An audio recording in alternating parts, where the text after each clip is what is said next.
Avraham and Sarah have waited years for a child.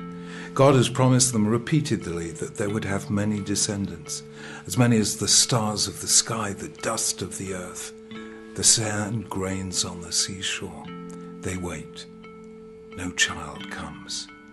Sarah, in despair, suggests that Avram should have a child by her handmaid Hagar. He does. Ishmael is born. Yet God tells Avraham, this is not the one. By now Sarah is old, postmenopausal, unable by any natural means to have a child.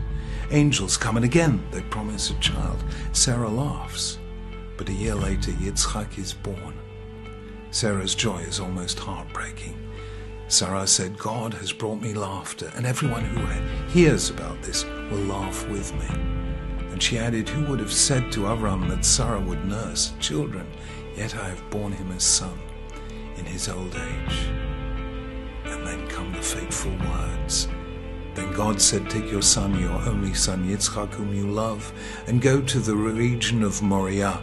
Sacrifice him there as a burnt offering on one of the mountains I'll tell you about. The rest of the story is familiar.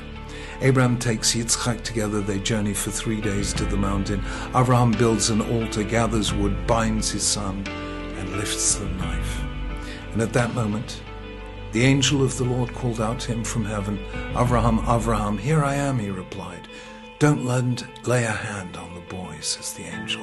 Don't do anything to him. Now I know that you'll fear God, because you have not withheld from me your son, your only son. The trial is over. It's the climax of Avram's life, the supreme test of faith, a key moment in Jewish memory and self-definition. But it's deeply troubling. Why did God so nearly take away what he had given? Why did he put these two aged parents, Avram and Sarah, through so appalling a test? Why did Avram, who had earlier challenged God on the fate of Sodom, saying, shall the judge of all the earth not do justly, not protest against this cruel act against an innocent child?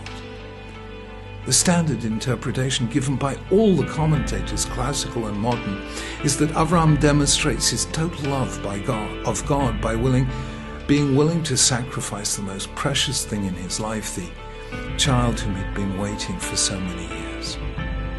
The Christian theologian Søren Kierkegaard wrote a powerful book about it, Fear and Trembling, in which he coined such ideas as the teleological suspension of the ethical, that the idea that God may lead us, out of love of God we may do things that would normally be considered morally wrong.